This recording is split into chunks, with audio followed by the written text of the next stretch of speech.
This is every track from the recording of Queen's Bohemian Rhapsody, starting with a very typical rhythm track of piano, bass, and drums.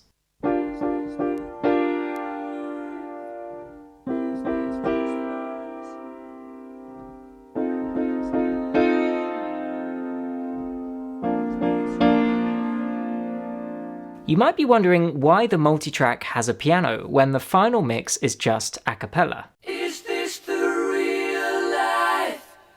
Is this just fantasy?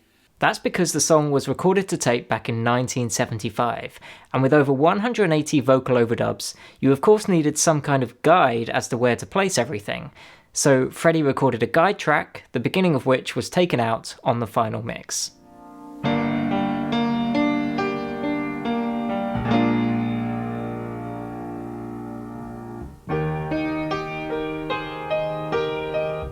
Later on, the bass and drums join in.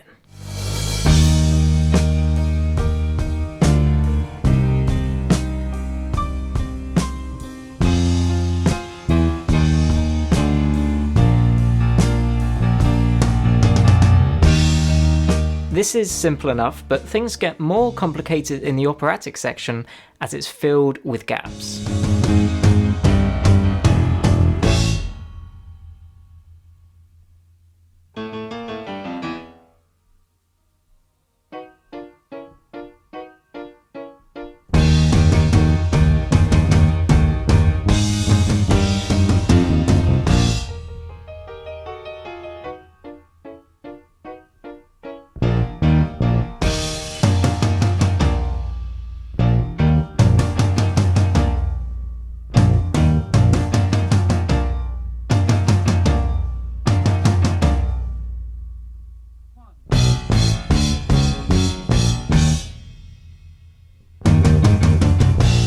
If you listen carefully, you can hear Freddie counting in. You can just about hear it on the piano track, but not on the final mix because it's covered in dozens of vocal overdubs. This must have been incredibly difficult to record because they weren't playing along to anything, there was no click track. The song just simply existed in Freddie's imagination, and he tried to conduct John Deacon and Roger Taylor through the rhythm track. He just said, look, I've got this very strange thing. You're going to have to be very patient, when we do it, because there'll be a lot of gaps and stuff.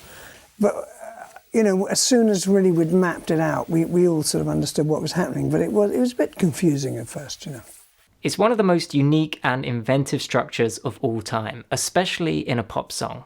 Unsurprisingly, it's a stitching together of different ideas, all written by Freddie.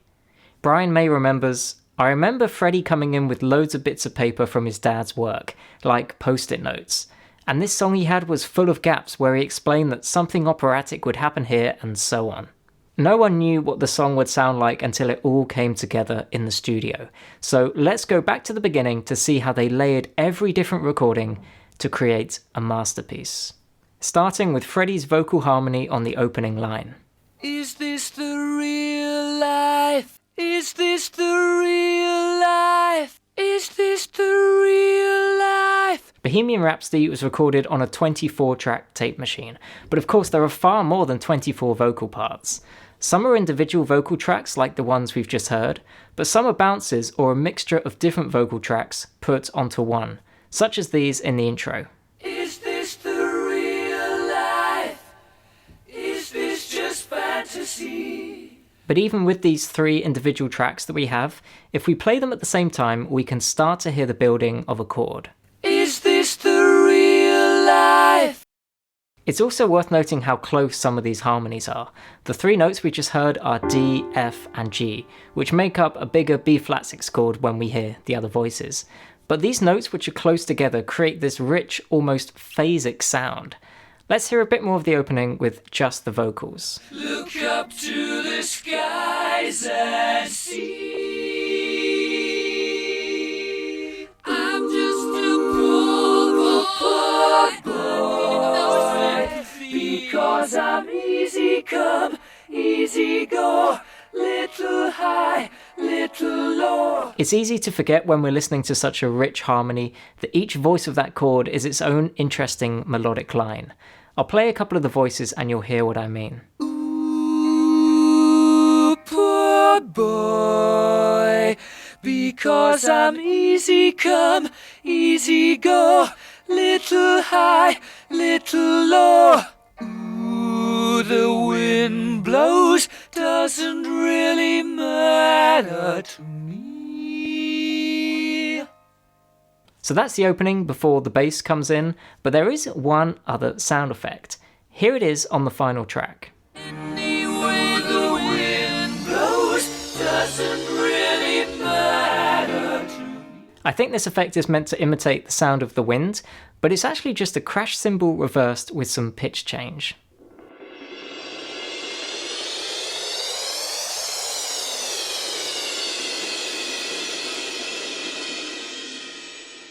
So, that's the opening. Now we come to what was originally known as the cowboy song, and this was the first idea that Freddie actually had for Bohemian Rhapsody, dating back to the late 60s. The first thing to notice is that unlike the a cappella opening, this section contains a single lead vocal track, no double tracking. Mama just killed a man, put a gun against his head, pulled my trigger, now he's dead. But on the multi-track, we can actually hear several different lead vocal takes, some of which of course weren't used on the final mix. Mama just killed a man, put a gun against his head, pulled my trigger, now he's dead. There are then these two takes where it appears like Freddie is trying a different idea to perfect the time of the carry on phrase. The first track is the complete lead vocal but without him singing carry on, and on the second track we hear that higher carry on. And this time tomorrow, carry on, as if nothing really matters. It seems as though this idea was abandoned, as there is a complete vocal take which made it onto the final mix. I think it's actually worth hearing that vocal take in full, without any effects of mixing. It sounds incredible. Mama just killed a man, put a gun against his head, pulled my trigger, now he's dead. Mama, life had just begun, but now I've gone and thrown it all away. Mama, ooh, didn't mean to make you cry. If I'm not back again this time tomorrow, carry on, as if nothing really matters. The second verse continues in a similar way, but we do hear another interesting effect. Sent shivers down my spine, body's aching. This sound actually comes from Brian May's guitar, where he did something like this. He actually had some strings near the bridge where he could do it, but it's the same kind of idea. Speaking of guitar, we finally get to hear some guitar on this song, and there are 3 main guitar tracks, everything double tracked. Starting with a backing guitar.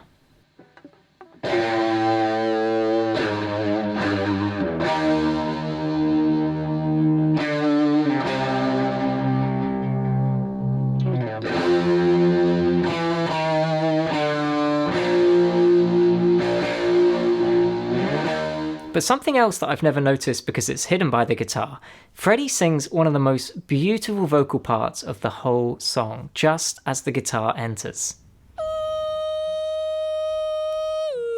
Anyway, the wind blows. Ooh, ooh, ooh, ooh, ooh.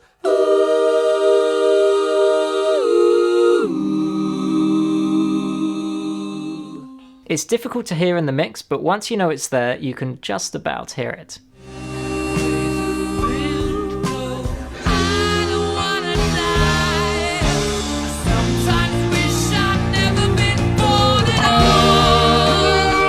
And then of course comes the guitar solo.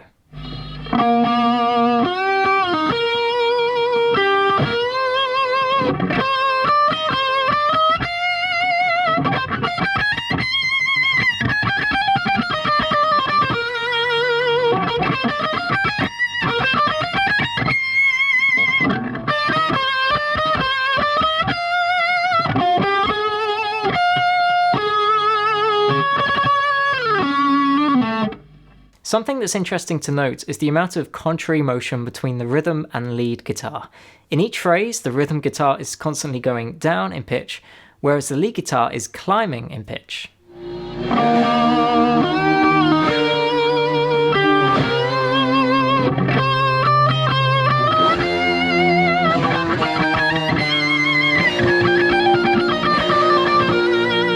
This guitar solo is kind of a separate tune. It's a little counter statement. I don't know where it came from, but I could hear it in my head from the moments when they were practicing it. I thought that would be a nice little counterpoint to what's going on. So now, of course, we come on to the operatic section. You may remember from earlier that they had already recorded a rhythm track of piano, bass and drums. So when it came time to record the vocal overdubs, they would be layering everything on top of this.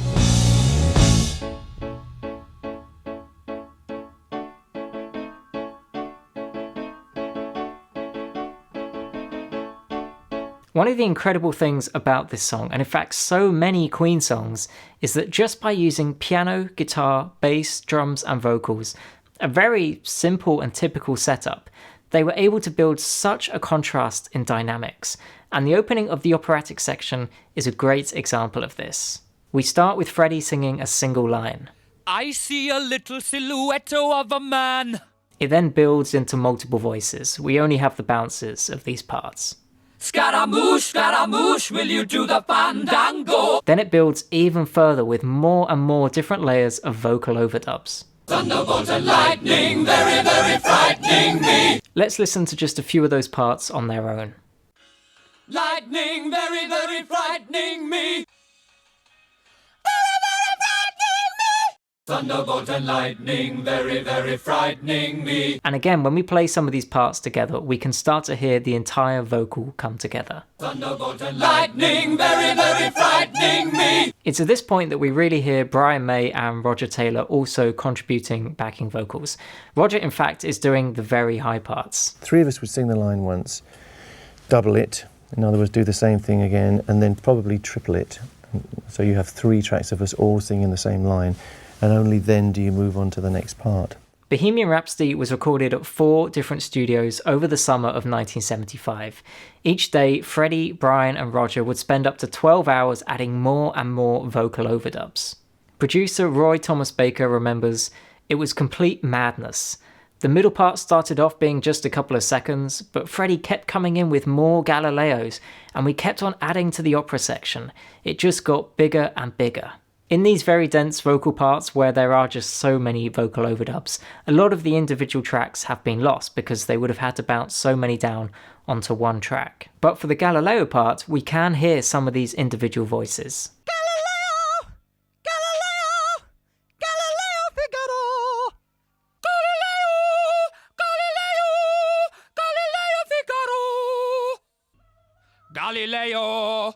Galileo! And again, let's layer them on top of each other. Galileo! Galileo! Galileo Figaro! Thinking back to the original rhythm track, you may remember that instead of playing to a click, Freddie was more just kind of conducting them throughout the song. This meant that there was no perfect pulse or tempo. Actually, Bohemian Rhapsody has many great examples of rubato, where the tempo slightly slows down or speeds up throughout the song for an expressive effect. We hear it a lot with Freddie's piano playing, but they also did a similar trick to some of the overdubs. The Magnifico line sort of stretches out without any strict sense of time to it. Magnifico! Interestingly, the music video is actually a good illustration of what's happening here. The back and forth between Freddie and Roger, and then the almost psychedelic echo effect from Magnifico. Galileo! Galileo! Galileo Figaro! Magnifico! It's a great example of taking a small problem, the rhythm track being slightly out of time, and using it as an opportunity to be creative. An effect they replicated a short while later with Let Me Go. Never let you go. Never, never, never, never let me go. Amazingly, Freddie must have had so much of this in his head as they were recording the rhythm track. But also, this whole masterpiece with such a wide dynamic range is created with just their 4 instruments and voices. In the space of a few seconds, we instantly switch between dozens of vocal overdubs to just one lone voice, and then back again to more and more vocal overdubs. Oh, mamma mia, mamma mia, mamma mia, let me go. Beelzebub has a devil. And of course, the song builds and builds until we're released into the rock section. For me, for me. An idea that only would have been possible with the layering of so many vocals. If we listen to the basic rhythm track in that section, we can hear how the instruments just don't give us enough to carry us through. It needs all these voices to build the song up.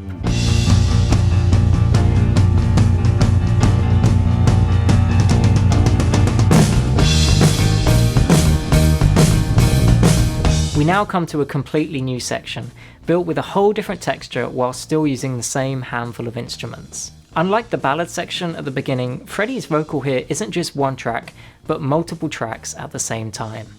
Double tracking is a common tool in this context to help the vocal cut through, but what's unique about Freddie is that he sings so consistently. So you think you can stone me and spit in my eye? So you think you can love me and leave me to die? Oh, baby, can't do this to me, baby. Just gotta get out, just gotta get right out of here. He is perfectly in tune and perfectly in time. Another detail that I love is that the word die works perfectly with all these tracks together, but on their own, they're all so unique. Die, die, die, die. As we build towards the end of this section, the depth of the texture instead comes from a building cascade of 8 guitar tracks, starting with 2 as Freddie is still singing. So you think you can love me and leave me to die? Oh, baby. We then get more guitar tracks, as this time it's the guitar that's used to build to that climax, before releasing into a new section.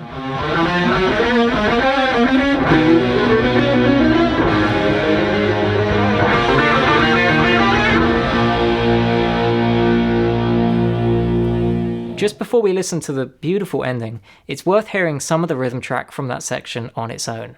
Firstly, this is Freddie's piano.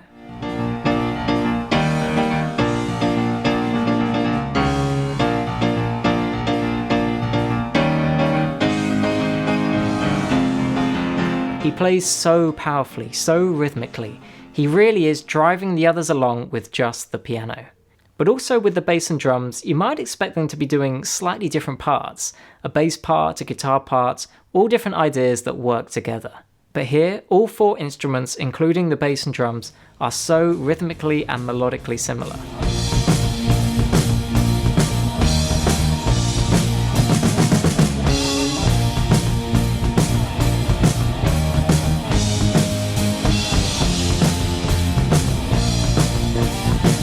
As we're released into the final part of the song, we again hear the mirroring of different parts. This time it's between the guitar and the vocals.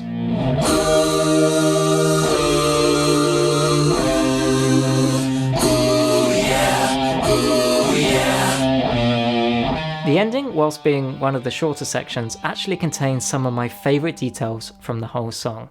Starting with the guitar part that's on a different track and has this beautiful whistling quality to it.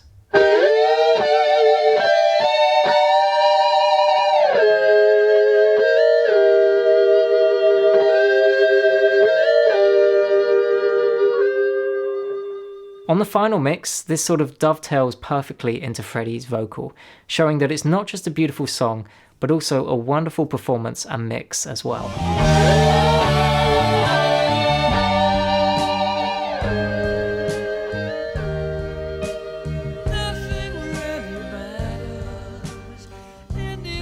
They really did so much with so little. I know I keep saying this, but this song was made with just their 4 instruments and voices.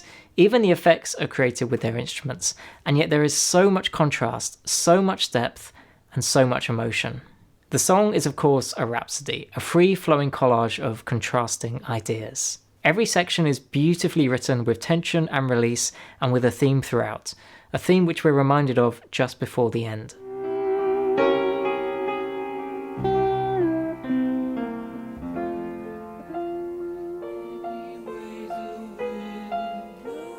And to finish, of course, we hear the gong.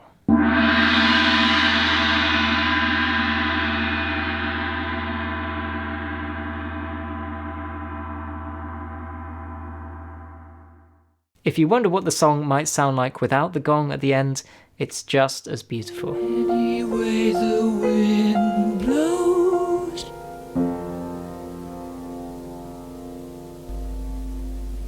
And right at the end of the recording, my favourite detail of all, just as Freddie finishes his piano part.